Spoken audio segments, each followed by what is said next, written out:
There is a terrible inevitability about being born and brought up amongst the squalor of a South American slum.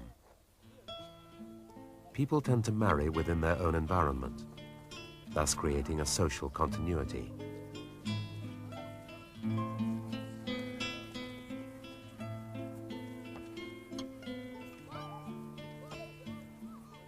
For so many boys who crave an exit, crime is usually the sole freedom. However, for the chosen few, with that special shining talent, playing football can provide a glittering future, an escape from the humiliation of poverty.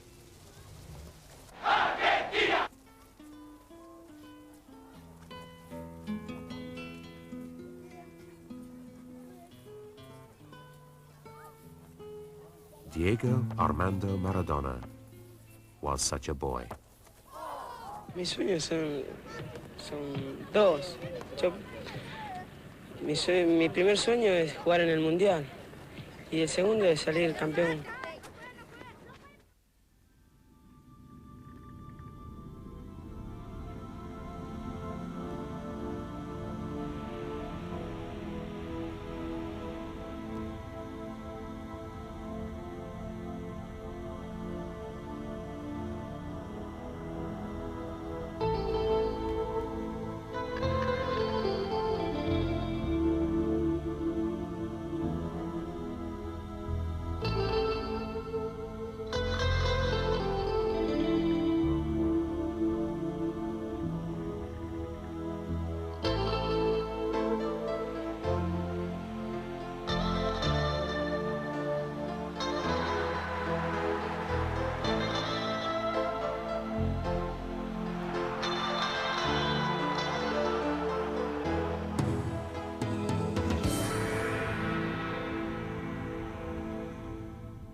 Maradona, the fifth of 8 children, was born in Lanús, a suburb of Buenos Aires, in 1961. So exceptionally gifted was the waif-like Diego that the Argentine football authorities were already aware of his rich potential. Like most South American nations, the people of Argentina longed for respectability on the football field. While her immediate rivals, Uruguay and Brazil, reveled in acclaim, Argentina had enjoyed few international successes since 1930. To outsiders, this country, the size of India, was renowned primarily for its cattle breeding and abundant harvests. Like so many of the natural resources which lay untapped beneath her earth, the bulk of Argentine football talent resided abroad and remained unattainable. It would take until 1978 for Argentina to finally lift the World Cup trophy.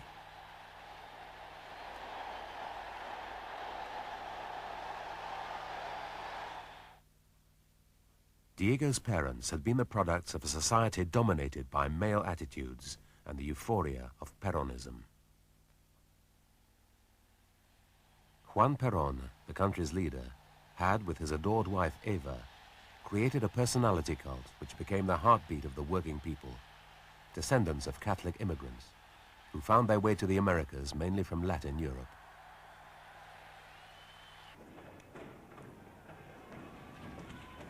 This was a volatile social mix which appeared ungovernable to the outside world.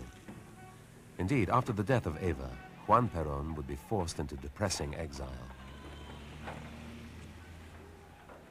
The country had lacked any true sense of national identity, a society which constantly sought a focal point for its grievances and ambitions. Eva became the heart and soul of the downtrodden. Like them, Eva had experienced the pangs of hunger and the harness of poverty. When Eva Perón died, aged only 30, her people flocked onto the streets to share their grief. Here was an explosive public bidding a final farewell to their own Madonna.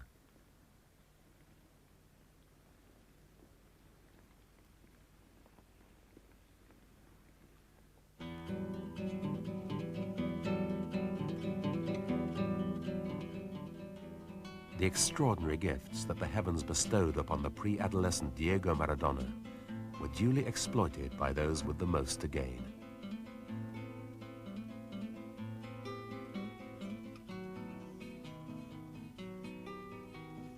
Here was a young boy whose childhood had evolved almost entirely around his touch and command of a football. At 15, most male youths are dreaming about their first job, their first car, their first date. The 15-year-old Maradona was already starring for Argentinos Juniors and dreaming about emulating Pelé as the youngest player ever to win a World Cup winner's medal. At the tender age of 16, Maradona won his first international cap and was convinced his dream would soon become reality. Shantytown life had been left behind. He and his family enjoyed the very best of Argentine lifestyles. Left behind, but never forgotten.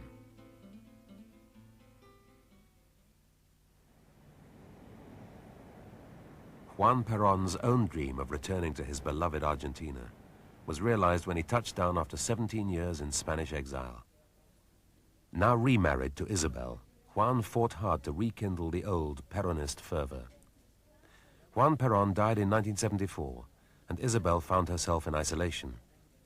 So isolated that the seat of Argentine power was seized from her by General Jorge Videla. History would show that General Videla was about to become the most feared and the most despised of all Argentine dictators. El país transita por una de las etapas más difíciles de su historia. Colocado al borde de la disgregación, la intervención de las Fuerzas Armadas ha constituido la única alternativa posible frente al deterioro provocado por el desgobierno, la corrupción y la complacencia. The chilling presence of Videla cast a nightmare shadow over the whole country. To live under this regime was a terrifying experience. These were the days of the heavy boot, the automatic weapon, and the rumbling tank. The people were watched.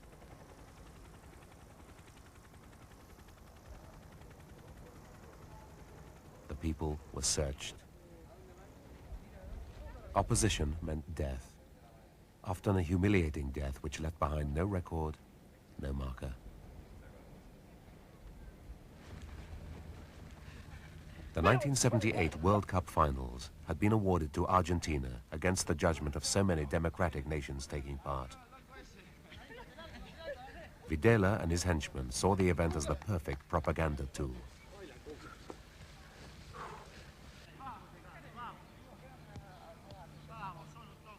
Diego Maradona believed the competition would be his personal platform to the world. But Cesar Luis Menotti, the team manager, had other ideas. Instead of Maradona, he awarded the coveted number 10 shirt to Mario Kempes, a goal scorer who played his club football in Spain. Menotti felt certain that the pressure of a campaign played within a country racked with social unrest would prove too heavy a burden to place upon a teenager educated only in the ways of football. A brief professional life that had known only bouquets now experienced the odor of disappointment.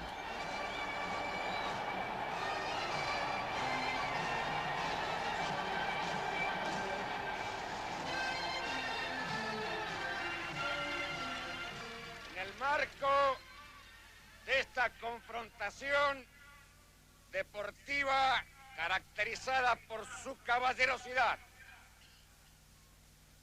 en el marco de la amistad entre los hombres y los pueblos, y bajo el signo de la paz, declaro oficialmente inaugurado este 11º Campeonato Mundial de Fútbol 78.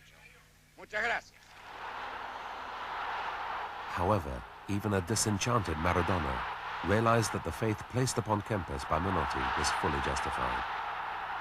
Throughout 23 days of intense competition, Mario Kempes excelled in a team which brought self-respect and unashamed joy to the Argentine people.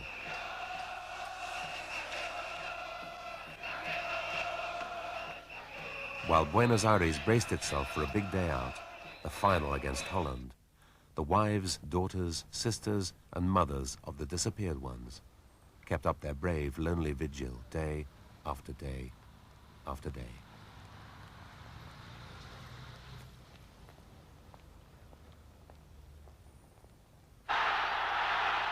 For one single moment in Argentine history, politics were pushed firmly to one side. The team performed with flourish and grace. Perhaps Ava had heard and answered their prayers.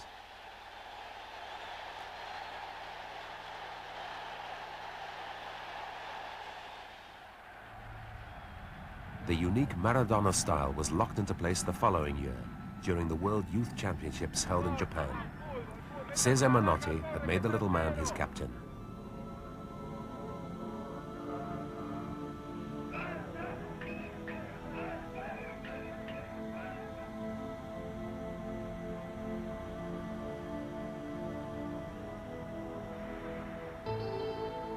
And Maradona repaid this trust by leading the team with purpose and absolute commitment, a role and attitude he would continue with throughout his playing career.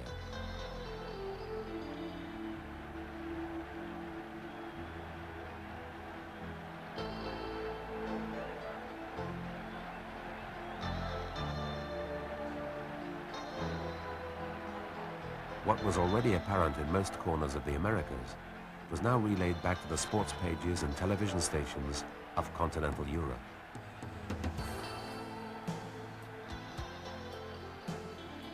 Here was an extraordinary Quicksilver youth whose tiny stature belied his dominant influence. A remarkable boy whose pace, technique and power set the blood racing through the veins of the most hardened of football hacks.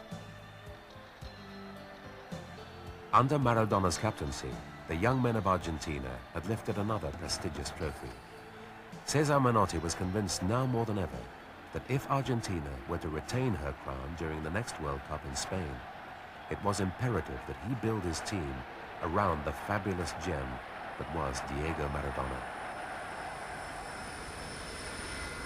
By 1982, Argentina were at war with the British over the sovereignty of the Falkland Islands, the Malvinas. Yet another military junta was in place, led this time by General Leopoldo Galtieri of the Army, Brigadier General Basilio Lamidoso of the Air Force, and Admiral Jorge Anaya of the Navy.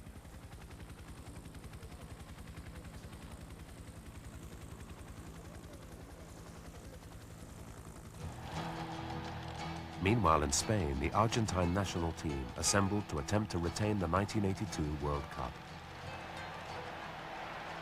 The presence of a mature Maradona filled the Spanish air with eager anticipation. Unfortunately, like most things Argentinian, Maradona's special kind of fame came at a price. In 1982, the price was pain. And pain was also the standard set by a foreign Lucifer in skirts.